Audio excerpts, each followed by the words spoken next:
영상으로 함께 예배하시는 모든 성도님들과 가정 가운데 하나님 평강에 함께 하시길 축복합니다.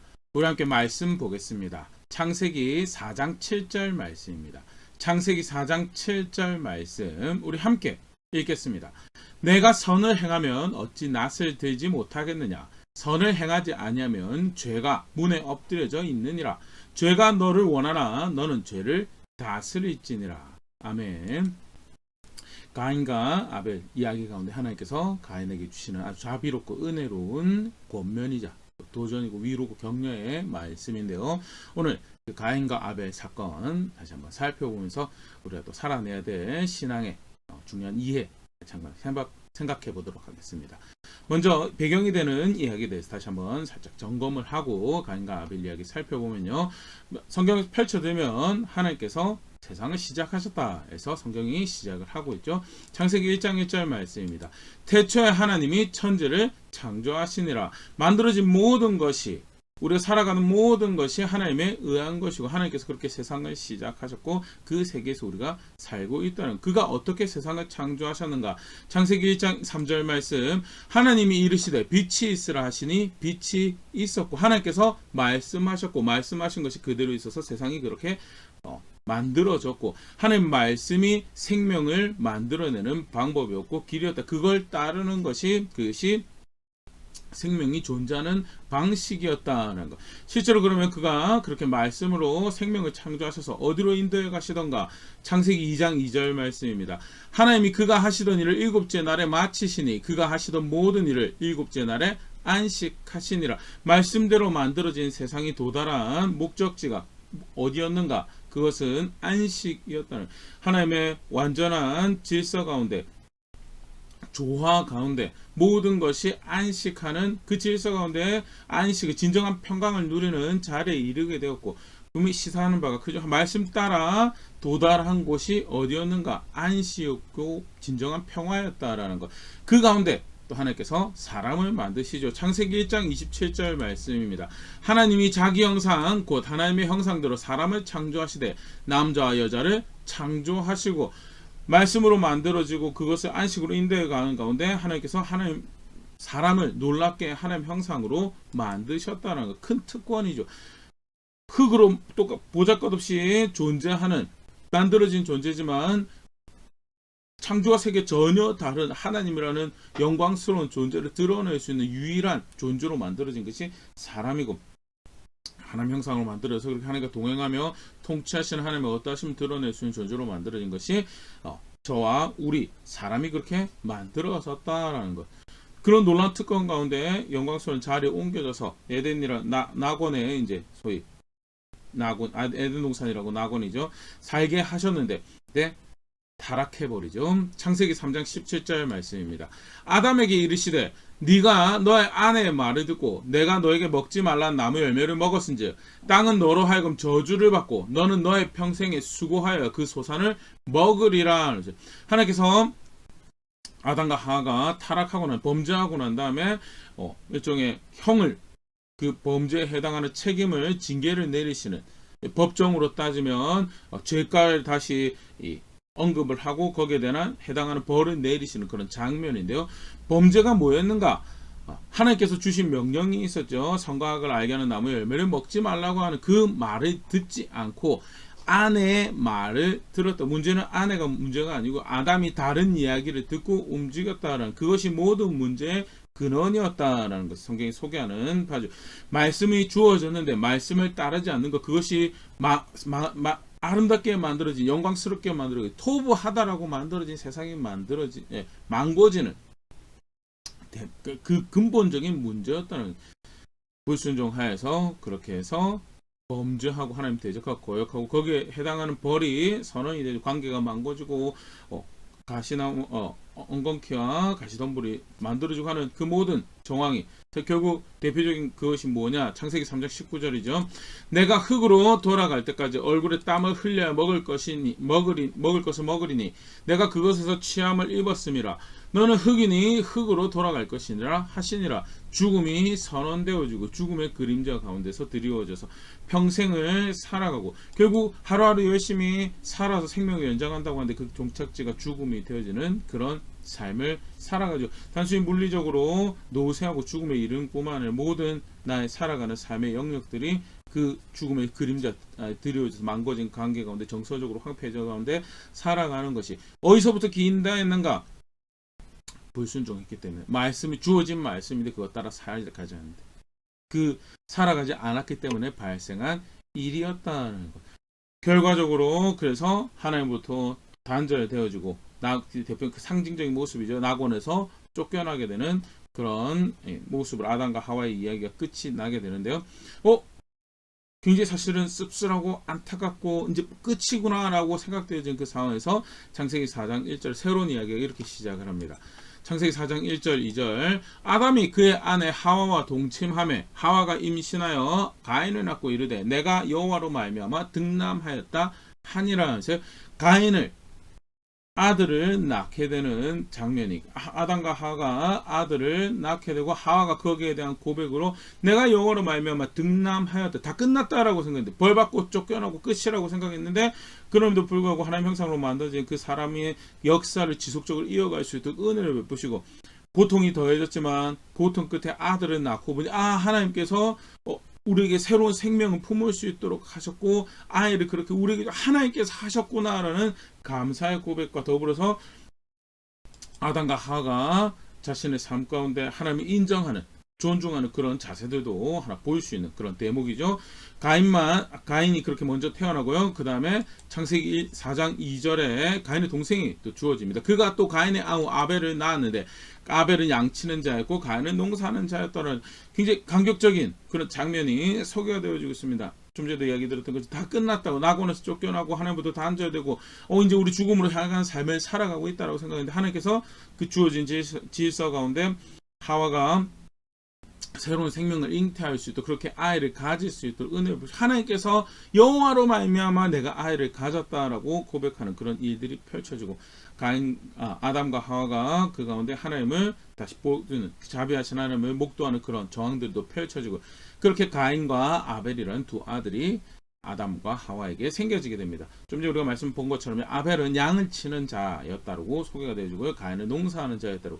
그래서 일을 하여 먹고 살 것이라고 했는데 아담과 하와가 잘 지도하여서 그 아이들이 가인이 아벨이 자기가 할 수 있는 일들을 찾고 또 배우고 그것에 대해서 성실하게 일하는 그런 정황들이 펼쳐지는 모습 보일 수 있고요. 창세기 4장 3절에서 5절 말씀입니다. 세월이 지난 후에 가인은 땅의 소산으로 제물을 삼아 여호와께 드렸고 아벨은 자기도 양의 첫 새끼와 그 기름으로 드렸더니 여호와께서 아벨과 그의 제물은 받으셨으나 가인과 그의 제물은 받지 아니하신지라. 가인이 몹시 분하여 안색이 변하니. 세월이 지나고 라면서 말씀을 그렇게 표현하죠. 세월이 지나고 자기들이 열심히 일해서 이제 소산으로 각자 직접 얻어낸 것으로 하나님께 예배를 드리는 그런 장면이 펼쳐지는데요. 이런 정황에서 볼 때 아담과 하와가 만드신 하나님의 생명을 주신 하나님에 대해서 또 어떻게 이렇게 쫓겨나게 됐고 이렇게 살아가는 데에 대해서 아이들을 가르쳤던 그런 정황들이 우리 엿보일 수 있죠. 그래서 그들이 수학을 한 것을 가지고 그들이 얻어낸 그 수고의 열매를 하나님께 주신 은혜를 가지고 하나님께 예물을 드려서 그것에 대해서 인정하는 하나님을 존중하는 그런 모습들을 예배로 이제 펼쳐지는데요. 그런데 흥미롭게도 하나님께서 아벨의 제사는 받으셨는데 가인의 제사를 받지 않으셨고 그로 인해서 가인이 마음이 심히 불편하더라라는 것이 좀 전에 읽었던 말씀인데요. 굉장히 우리가 잘 유심히 볼 수 있으면 좋겠고 처음부터 애시당초 하나님께서는요. 어떻게 보면 아담 하와 이후에 그 후손이 처음으로 드려진 제사인데 그럼에도 어떻게 보면 굉장히 감격적인 장면이라고 할 수 있지만 그럼에도 불구하고 분명한 것은 받으시는 예배가 있고 받지 않으시는 예배가 있다는 그때만 그랬던 게 아니죠. 지속적으로 사실은 성경은 어떻게 보면 대표적인 또 우리가 살펴볼 수 있는 모습 중에 하나가 받으시는 예배와 받지 않으시는 예배로 우리가 성경을 볼 수가 있는데요. 대표적인 몇 장면 한번 보면요. 이사야 1장 13절 헛된 재물을 다시 가져오지 말라. 분향은 내가 가증히 여기는 바요.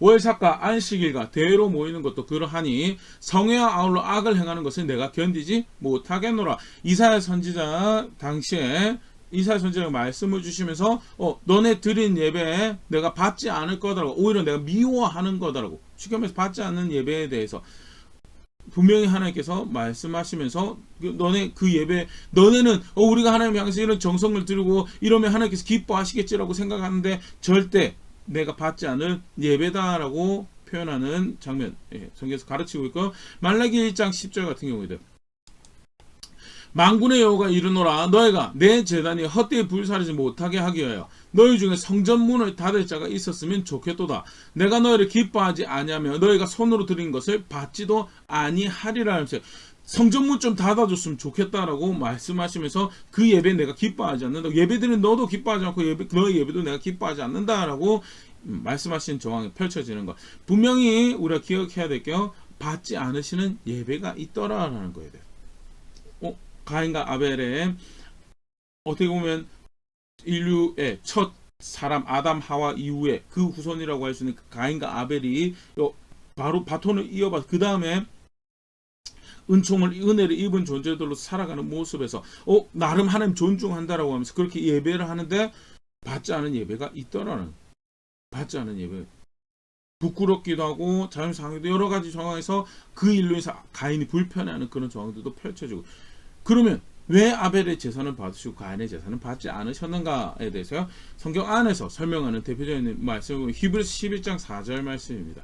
믿음으로 아벨은 가인보다 더 나은 제사를 하나님께 드림으로 의로운 자라 하시는 증거를 얻었으니 하나님이 그 예물에 대하여 증언하심이라. 그가 죽었으나 그 믿음으로서 지금 말하느니라 하면서,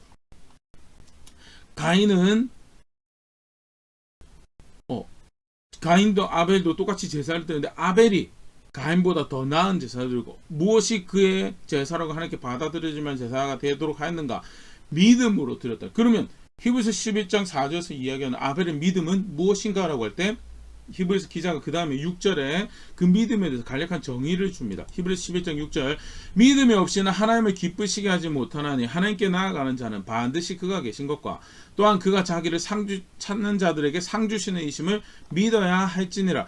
믿는다라는 게 뭔가, 하나님 살아계신 분이시고 그가 살아계셔서 그를 찾는 자에게, 그를 따른 자에게, 그를 기쁘시게 하는 자에게 그가 그들의 언약의 하나님이, 그들의 하나님이신 것을 나타내시는 분이시다라는 것. 쉽게 말해서 뭐가 믿음이냐? 하나님 살아계신 분을 알고 그를 존중히 여기는, 진짜 살아계셔서 그가 판단하시고 그가 판단할 때 그의 기쁨이 되는 자들에게는 너가 나의 기쁨이 된다고, 그 대적하는 자에게는 내가 나의 대적이 되는구나 라고 판단하시는 분이시다라는 것. 그게 그렇게 존중하고 그를 대하는 것이 그게 믿음이에요. 실제로 그러면 아벨이 어떻게 창세기 본문에서 그런 믿음을 표현하는가라고 할 때 창세기 4장 3절부터 말씀 다시 보면요, 세월이 지난 후에 가인은 땅의 소산으로 제물을 삼아 여호와께 드렸고, 땅의 소산으로 제물을 삼아 드렸고, 4장 4절입니다. 아벨은 자기도 양의 첫 새끼와 그 기름으로 드렸더니 여호와께서 아벨과 그 제물은 받으셨으나, 가인은 농사를 하는 사람이었고 아벨은 목축을 하는 사람. 그래서 자기가 얻어낸 소산을 가지고 둘 다 제사를 드렸어요. 뭐가 다른 건가라고 할 때 창세기 4장 3절 가인의 표현에는요, 들어가 있지 않은 내용이 4장 4절에 아벨의 제사를 쓴 표현이 있어요. 그게 뭐냐면 양의 첫 새끼라고, 양의 첫 새끼를, 처음이라는 표현이 등장을 하고 있는 거예요. 자기가 열심히 수고했으면 그 첫 열매는 그가 수고한 거에 대한 일종의 대표적인 보상이죠. 대표적인 보상이고, 내가 수고한 것이 이렇게 가치를 가지고 열매를 맺었구나라고 하는 가장 소중한 열매이고, 가장 어떻게 보면 내가 수고가 헛되지 않았다는 것을 가지게 되는 보증이기도 하고요. 그게 그래서 처음 것을 굉장히 소중하게, 사실 첫 새끼, 나중에 이제 모세 율법으로 확인하기 전에도 처음 얻은 열매가 사람들이 중요한 이해를 가지는 것은요, 한국 문화만 보더라도 그런 거를 좀 엿볼 수 있는 것이 있죠. 첫 월급 받았을 때, 내가 이 자리에 올 때까지 그 첫 월급을 탈 때까지 수고한 가장 대표적인 감사할 사람들에게 그 첫 월급으로 무언가를 표현하는 것이 그것이 마땅한 도리고, 그것이 사람답게 살아가는, 사실 우리 문화에 그런 것들이 있잖아요. 그래서 옛날 이제 오래된 문학이나 뭐 빨간 내복을 사드렸다더라, 뭐 아니면 첫 월급 통째로 드렸다더라, 그런 이야기가 들려오는 게 수고한 첫 수학에 대해서, 그것에 대해서 나에게도 가치 있는 거지만 내가 이것이 나에게 가치 있는 것을 가지고 감사해야 될 이들에게 더 감사하는 그런 자세에 대해서 다시 돌아가서 첫 무언가를 드렸다라는 것은 그런 의미를 가진. 그런데 아벨은 그렇다고 해서 가인이 막했다라고 그렇게 표현. 그럼에도 불구하고 가인과 아벨이 무엇이 달랐는가? 아벨은 하나님이 실제로 살아계신 분이시고, 그래서 가장 내가 소중하게, 그는 이만큼 존중을 받으셔야 되는 분이십니다라고 고백을 했던 제사가 사실 성경에서 찾아볼 수 있는 그 제사의 모습이죠. 다르게 표현하면 아까 히브리서 기자가 표현했던 그 아벨은 그렇게 하나님을 존중하는 마음을 가지고 있었다. 가인은 아담과 하와 부모로부터 배웠어요. 하나님을 그렇게 존중하는 것이 우리가 살아가는 마땅한 모습이다. 그럼에도 불구하고 아벨이 가지고 있었던 거죠. 정말 그가 살아계신 분이시고, 그리고 정말 그렇게 살아계신 분으로서 모든 것을 판단하신 분으로 그를 존중하는 것이 마땅히 우리가 해야 되는 모습이다라고 그렇게까지 생각. 그냥 제사하라고 하니까 해왔던 거니까 하라고 하니까 그래, 그러면 땅의 소산 내가 거두던 열매 중에서 그래 이 정도 하면 되겠지라고 하는 그거랑 분명하게 차이가 나는 게요, 존중하는 자세에서 차이가 나는 거. 그게 뭐예요? 그게 히브리서 기자가 지금 말하는 믿음이라는 거죠. 분명한 건요, 존중하지 않았다는, 아벨만큼 존중할 수 있었다라고. 그럼에도 불구하고 왜 아벨이 보여주는 모습에서 1차적으로 하나님을 예배해야 되는 대상으로, 그렇게 존중해야 되는 대상으로 아담과 하와로부터 배웠다라는 정황도 같이 보일 수 있고요. 그런 측면에서 가인도 충분히 자기의 첫 소산으로, 처음 것으로, 이것이 가장 나에게 처음 내가 수고하고 수확한 그걸 가지고 가장 가치 있게 아름답게 그에게 감사를 돌립니다라고 할 수 있는 그런 정황도 가인도 펼쳐질 수 있는데, 가인은 그렇게 하지 않았고, 그게 뭐예요? 그게 믿음이 아니었다라는 거예요. 믿는다라는 것은 그만큼 그를 살아계신 존재로, 그의 판단이 나의 모든 것을 결정하는 것입니다라고 존중하는 것. 다시 본래 이거 들어가서요, 가인이 아벨의 제사만 받아들여진 것으로 해서 가인이 마음이 불편합니다. 마음이 불편하고, 실제로 그것이 수치도 될 수 있겠지만요, 창세기 4장 6절에는 그렇게 표현을 하고 있습니다. 그것이 분노였다라고. 여호와께서 가인에게 이르시되 내가 분하여 함은 어찌 됨이며 안색이 변함은 어찌 됨이냐. 분했다라고. 분했다. 그 분노는 아벨에 대한 받지 않으신 하나님에 대한 탓도 있을 거고,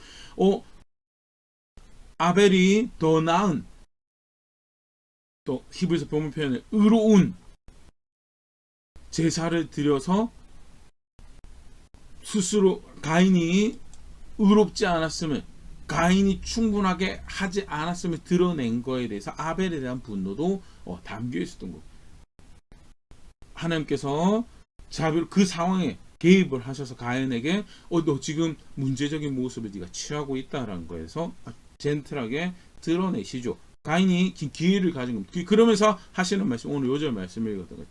4장 7절, 네가 선을 행하면 어찌 낯을 들지 못하겠냐. 선을 행하지 않았다라는 거죠. 선을 행하지 아니하면 죄가 문에 엎드려 있느니라. 죄가 너를 원하나 너는 죄를 다스릴지니라면서,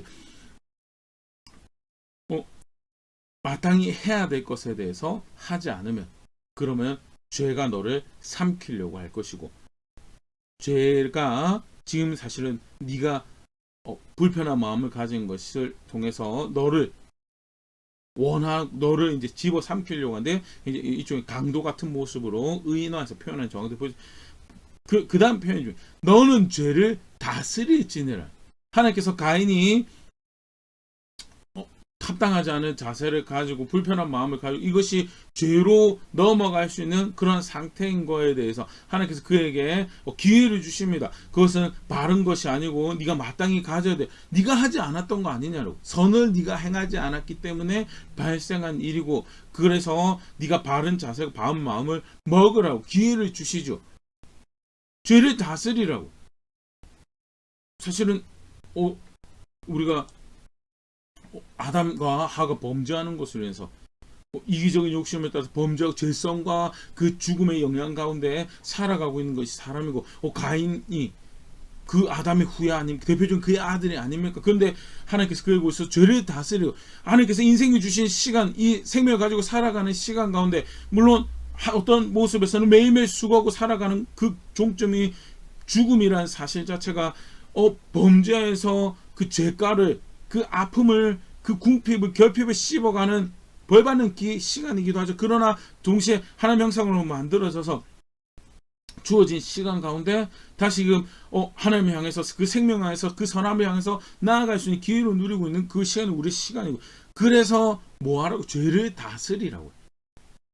죄성이 있고 그릇된 자세를 품어서 뭔가 문제적인 상황에 다다를 수 있지만, 그럼에도 불구하고 뭐예요? 죄를 다스리라고. 아담의 후예인데 죄를 능히 다스릴 수 있다라고. 죄를 다스리라고. 거기에 너를 팔아넘기지 말라라고. 해야 될 것과 하지 말아야 될 것, 분명 기준을 가지고 바른 선택을 만들으라고 도전하죠. 하나님께서 하나님 백성들에게 그런 기회를 계속 주시죠. 구약에 보면 시편 119편 9절 말씀입니다.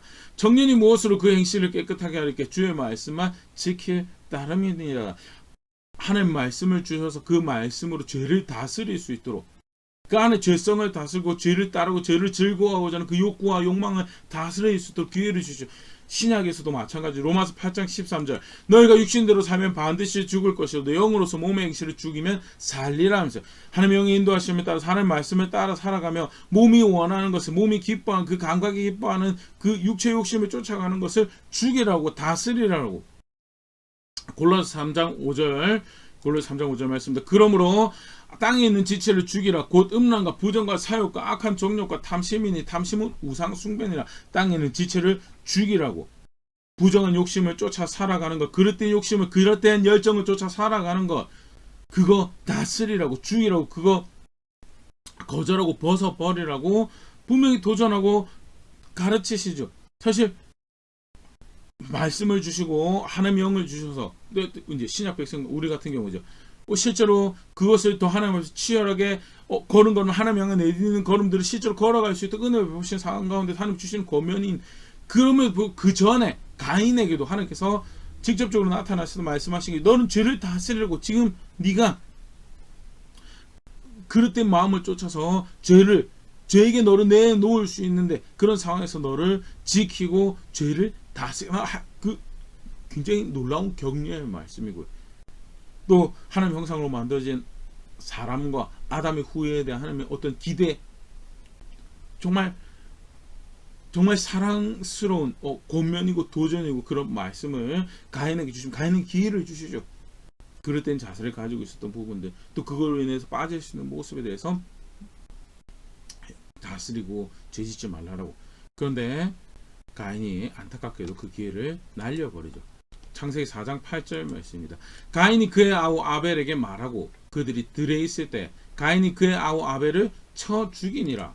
여호와께서 가인에게 이르시되 너의 아우 아벨이 어디 있느냐? 그가 이르되 내가 알지 못하나이다. 내가 내 아우를 지키는 자니까. 이르시되 내가 무엇을 하였느냐? 내 아우의 핏소리가 땅에서부터 나에게 호소하느니라. 가인이 아무도 아벨을 도와줄 수 없는 그런 상황으로 아벨을 데리고 가서 들에 있을 때 동생을 죽여버리죠. 주신 기회를 날려버립니다. 그걸 요한 1서 3장 12절에는 그렇게 표현을 하는데요. 가인같이 하지 말라. 그는 악한 자에게 속하여 그 아우를 죽였으니 어떤 이유로 죽였느냐? 자기 행위는 악하고 그의 아우의 행위는 의로움이라 하면서, 자기가 악했기 때문에 아우를 죽였지. 사실 정말 참 안타까운 건, 하나님께서 그렇게, 사실 우리로 치면 하나님께서 직접적으로 그렇게 말씀해 주실 것 같으면 너무나 감격해서 감사해서 어떻게든 죄를 다스리려고 할 것 같은데, 근데 실상은 그렇지 않더라는 거예요. 구약에서도 그렇고 신약에서도 그렇고 말씀으로 주셨습니다. 하나님 영의 인치심과 보증 가운데 그 진리로 인도해 가시고 예수 그리스도의 사람을 빚어 가시며 하나님 경외할 수 있는 그런 마음들을 오늘도 우리 심어 가시는 하나님 은혜 가운데 우리가 살아가고 있고, 그게 성경에서 하나님께서 지금도 행하시는 일이죠. 그럼에도 불구하고 여전히 뭐해요? 나를 삼키려고 죄에게 자신을 내어주다로. 죄를 다스리라고 하셨는데 죄에게 자신을 내어주고 악한 자에게 자신을 내어주어서 악한 자의 동료로서 살아가는 그런 선택을 하죠.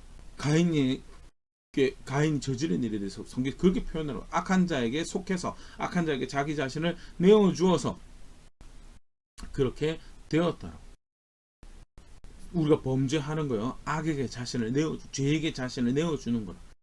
어쩔 수 없어서 아니요. 내가 선택해서 내어주는 거. 여전히 나는 그 죄를 내가 그 다음에 나의 삶의 방식으로 내가 기뻐할 방식으로 선택했습니다. 그 결과가 죄고요. 안타깝지만 가인이 그런 선택을 하더라. 그리고 나서 그 다음에 대응이 사실 굉장히 더 그가 얼마나 강팍해져 가고 있는 것을 보여주는 한 대목이라고 볼 수 있는데요. 좀 전부터 말씀은 창세기 4장 9절입니다. 여호와께서 가인에게 이르시되 너의 아우 아벨이 어디 있느냐? 그가 이르되 내가 알지 못하나이다. 내가 내 아우를 지키는 자니까. 하나님이 가인에게 아벨 어디 있냐라고 아벨 어디 있냐라고 묻는데 내가 알지 못하지 않죠. 죽어서 자기가 아벨을 죽은 시체를 분명히 어딘지 확인을 하고 있는데 근데 모른다로. 그리고 사실 이제 여기 표현도 보면 굉장히 하나님께서 가인에게 물으십니다. 아우 아벨이 어디 있느냐로. 아우 아벨이. 가인이 지금 누구를 죽인 거예요? 자기 형제를 죽여버린 자기 형제를. 반복해서 하나님께서 그 표현을 사용하면서 가인이 저지른 끔찍한 그게 얼마나 끔찍한 일인가에 대해서 같은 부모를 가지고 있고 소위 말하면 같이 피와 살을 나눈 형제고 자매되는 사람인데 죽여버린 거예요. 왜? 죄에게 자기 자신을 내어놓고 악에게 자기 자신을 내어놓고 그러고 나서도 그 마음을 강팍하게 해서 마치 하나님도 속일 수 있을 것처럼 실제로 사실 모든 범죄가 그런 상황에서 하나님이 모르실 거다라는 상황, 암암리에 그렇게 생각하는 그 정황에서 범죄를 하죠. 그러나 성경에 하면 절대 그런 분이 아니시죠. 가인이 아무도 없을 거라고 생각한 들판에서 아벨을 죽인 그 상황에서 하나님은 알고 계셨고요. 그래서 하시는 말씀이 너의 아우의 핏소리가 땅에서부터 내게 호소한다라고 성경 그렇게 가르치고 있습니다. 역대하 16장 9절 여호와의 눈은 온 땅을 두루 감찰하사 전심으로 자기에게 향하는 자들을 위하여 능력을 베푸시나니 이 일은 왕이 망령 때에 행하였은즉 이후부터는 왕에게 전쟁이 있으리이다 하매 아사 왕이 신실하지 않은 신앙을 고백하였고 거기에 대해서 선지자가 이야기하는 때문에 하나님은 온 땅을 두루 감찰하시는 분이시 다 알고 보고 계시는 분이시다라고. 얄팍하게 못 보실 것처럼 모르실 것처럼 속여서 욕심대로 행하는 죄가 실상은 하나님 앞에서 감출 수 있는 것, 속일 수 있는 것이 전혀 아니다라는 사실 분명히 확인하고요. 실제로 하나님이 가인에게 책임을 물으시죠. 아우의 핏소리가 땅에서부터 내게 호소한다. 네가 아우의 피를 흘렸기 때문에 네가 그 벌을 받을 것인 땅에서부터 저주를 받는다라고 하시면서 가인이 받는 벌에 대해서 이렇게 말씀하시는데 창세기 4장 12절 내가 밭을 갈아도 땅이 다시는 그 효력을 내게 주지 아니할 것이요 너는 땅에서 피하여 유리하는 자가 되리라면서 밭을 갈아도 땅이 다시는 그 효력을 너에게 주지 않을 쉽게 말해서 수고한 대로 열매를 거두지 못할 것이 땅에 피하여 유리하는 자가 되리라. 땅에서 피한다는 말 정착하지 못할 거라고 하는데요. 유리하는 습성도 될 것이지만요. 범죄하였기 때문에 관계가 망고져 버려서 더 이상 소위 말하는 가족 관계 가운데 사실 가인이 대표적인 경우죠. 동생을 죽였기 때문에 더 이상 어머니 아버지와 같이 살아갈 수 없는 그런 삶에서 문제가 뭐냐는 문제가 범죄하였기 때문에 죄를 지었기 때문에 말씀하신 거 따르지 않고 죄를 다스리라고 하셨는데 그거 지키지 않고 죄에게 자기 자신 내어놓고 악에게 자기 자신을 내어놓은 결과가 뭐냐?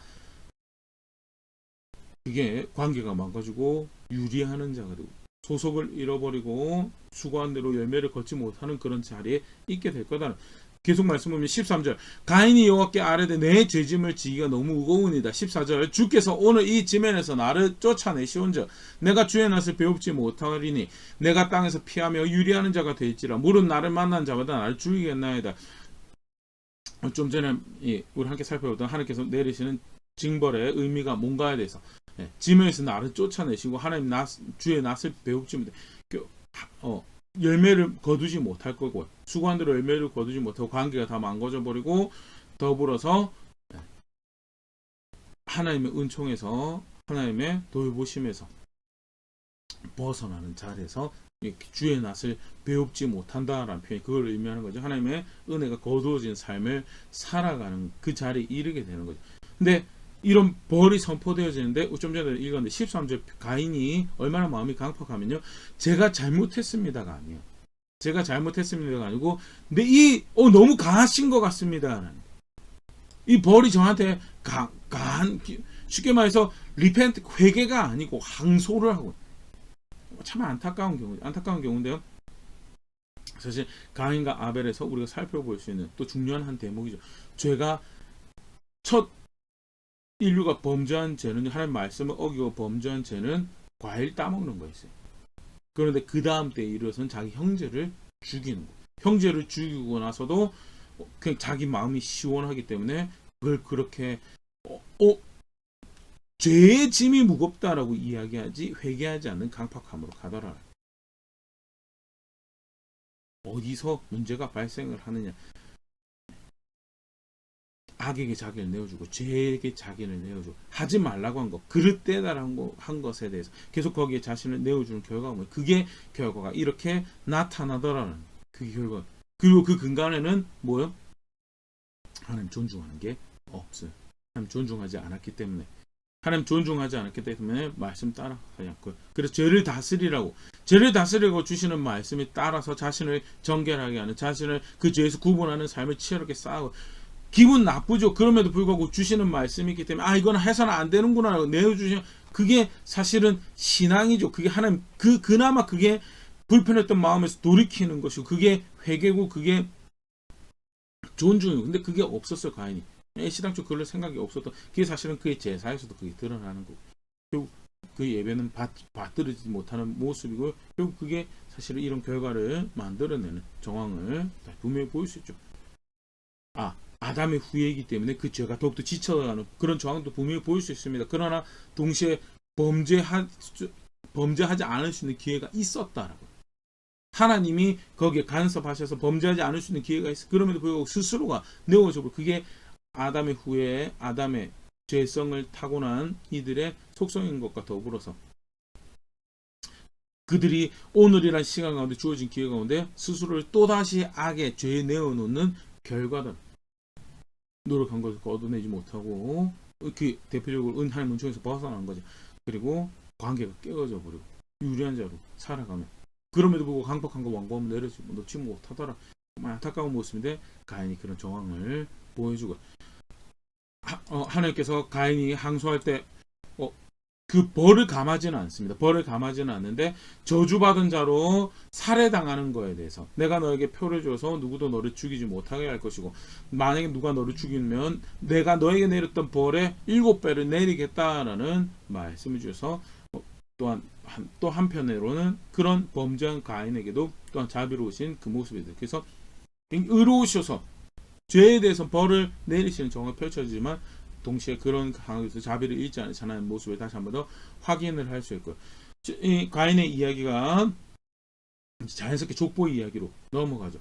가인이 그래서 가가지고 이제 나가서 자기가 다시 자기의 마을을 짓고 도시를 짓고 그렇게 살아가는 정황에서 라멕이라는 후손이 등장합니다. 뭐 사실 다 살펴보면 좋겠지만 오늘 간단하게 라멕까지만 살펴볼 텐데요. 가인이 후손을 낳아서 이제 라멕까지 해서 창세기 4장에 이 가인과 아벨의 이야기가 마무리되어지는데요. 라멕이 아내들에게 이르되 아다와 실라여 내 목소리를 들으라. 라멕의 아내들여 내 말을 들으라. 나의 상처로 말미암아 내가 사람을 죽였고 나의 상함으로 말미암아 소년을 죽였다. 라멕도 사람을 죽이는 정황이 펼쳐지는데요. 근데 이쪽 어떻게 보면 나의 상처로 말미암아 내가 사람을 이쪽 정당방위였던 정황도 이렇게 소위 말하는 정당방위 근데 보일 수 있는데 거기에 대해서 라멕이 가지는 자세가요.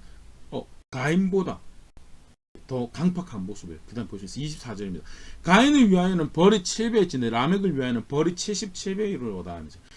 가인을 위하여 벌이 7배라고 말한 건 하나님께서 이야기한 거죠. 근데 라멕이 자기 자신에 대해서 가인을 치면 벌이 7배인데 자기가 사람을 죽여놓고 라멕을 대적하면 내가 벌을 77배나 내릴 거다라고 해서 사람 나 공격하면 내가 다 내가 복수해주고 내가 잔혹하게 더 심하게 괴롭히고 죽여줄게라고 하는 이야기 공정하지 않죠. 하나님 앞에서 강팍하죠. 판단하시는 하나님 앞에서 무엇이 옳은지 바른지에 대해서 소위 정당방위라고 하지만 상처로 말미암아 사람을 죽였다고 하면 내 목숨을 나에게 해를 입혔다는 이유로 상대방 죽였다는 그런 이야기인데 사람을 죽이는 거에 대해서 아무렇지도 않아 하는 그런 자세도 보일 수 있고요. 더불어서 라멕 같은 경우에 아까도 우리 좀 전에 바로 앞에 봤지만 아내들이라는 표현이 등장하거든요. 아다와 실라. 성경에 기록되어 있는 첫 번째 일부 다처의 모습을 보일 수 있고요. 하나님 아담에게 하와를 주셨던 하나님 질서를 위배하는 그만큼 사실 이제 계속 죄성이 더 큰 죄를 만들어 더 악한 그 시꺼멓고 끝모를 그 어두움을 드러내는 그런 정황들이 벌써 라멕에 의해서 그렇게 꽃이 피어지고 드러나더라라는 것.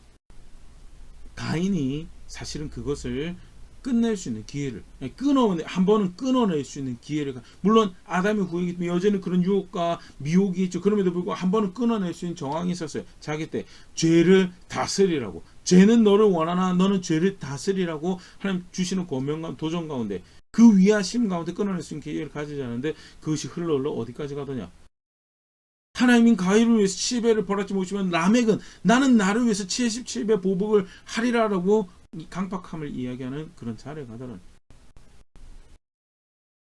가인이 만들어낸 가인이 하는 말씀을 따라서 스스로를 깨끗하게 하지 않은 결과가 그렇게 더 짙은 어둠만 더 새까맣게 어두운 악을 만들어내는 정황들로 사실은 창세기 4장에 이렇게 흘러가는 그런 모습을 보일 수 있는데 정말 안타까운 모습이요. 뭐가 문제였더냐? 뭐가 문제? 죄를 다스리지 않았다.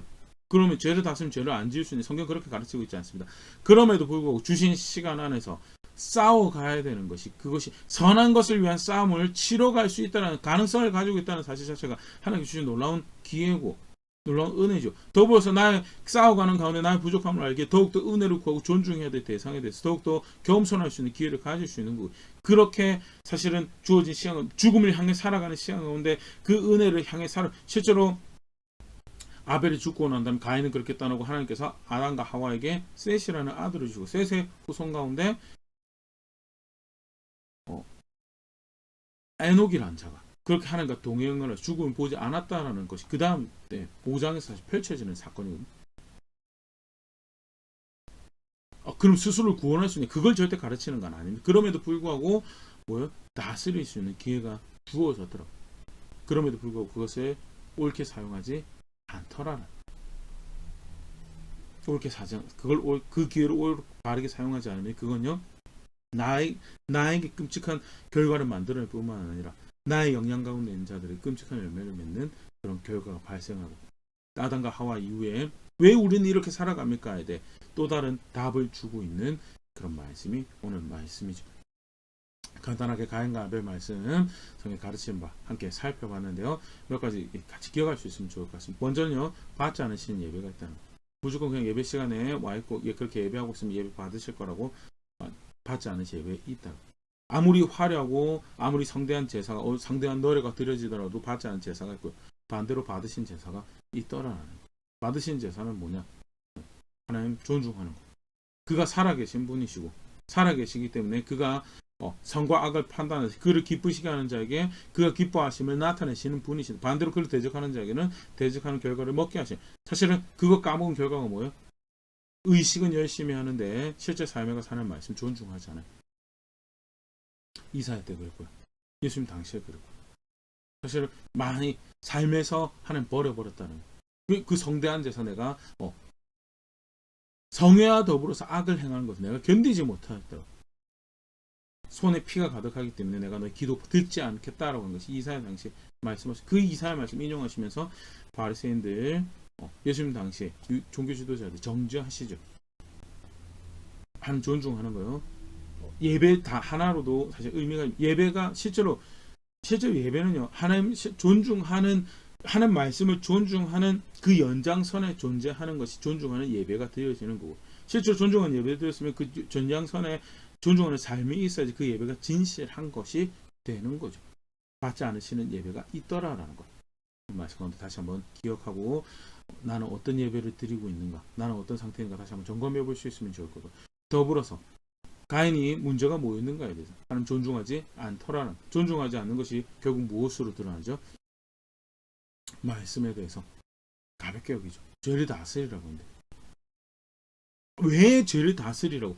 네가 왜 마음이 불편하나? 왜 이야기하셨을까? 가인을 위해서요. 가인을 아끼셔서요. 그런데 가인은 그 기회를 걷어차죠. 하는 말씀을 주셨는데 왜 주셨어요? 사랑해서요. 아껴서요.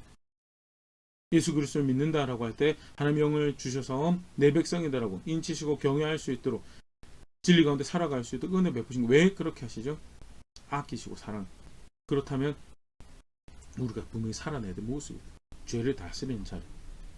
치열하게 저와 싸워가면서 주신 기회가 하나님을 사랑한다고 고백할 수 있는 기회가 될 수 있다. 하나님 내가 존중할 나는 내 성향과 성격과 체질에 정말 난 그것을 원하지 않지만 나는 내가 무엇이 내 육체로 하여금 편하게 한 거 무엇이 나로 하여금 마음이 편하도록 하는 내 계산 이미 다 있지만 하나님이 원하시는 것이 이것이기 때문에 내가 이걸 선택합니다. 치열하게 자기 자신과 싸우고 거짓된 속임과 잘못된 소문과 싸워가면서 선택하는 그 기회로 삼을 수 있는 가인은 그걸 버려버렸다.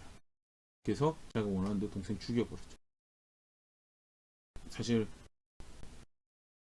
싸워가야 되는 게 그게 어떻게 보면 가인과 아벨의 이 메시지를 통해서 분명히 다시 한 중심에서 확인하고 있는 중요한 주제인데 얼마나 주어진 시간 가운데 말씀을 쫓아서 아까 시편 기자가 얘기한 것처럼 하나님 앞에서 범죄하지 않기 위해서 주의 말씀 내 마음에 두었나이다. 범죄하지 않기 위해서 치열하게 어떻게 삶의 중심에 내가 존중해야 될 기준이 무엇인지 선과 악을 판단하는 기준. 선악과 먹고 난 다음에 내가 선한 거 판단하고 내가 악한 거 판단합니다. 아니요. 행실을 깨끗하게 하기 위해서 범죄하지 않기 위해서 말씀 따르고 실제로 그렇게 하는 것이 우리 고백해야 될 신앙의 모습이고 그걸 신학에서 표현이 몸의 행실을 죽이라라는 거죠. 그게 우리가 살아내야 될 모습이다. 거기서 실패하면 어떻게 되냐? 당장 뭐 크게 우리가 살아가는 당장의 내 삶의 모습에서 가인 같은 그런 처벌이 내려지지 않을 수도 있어요. 근데 그럼에도 불구하고 그거는 결국 사실은 어떤 결과를 만들어낼 거냐? 내가 하나님 은총에 사는 내가 하나님 은혜에서 벗어나는 그래서 결국 내가 수고하는 대로 하나님께서 열매 맺는 것에 대해서 나를 지켜주시지 않는 그런 삶을 살아가게 할 것이고 나아가서 관계가 다 망가져 사실 우리가 일상에서 많이 확인해 볼 수 있는 모습이죠.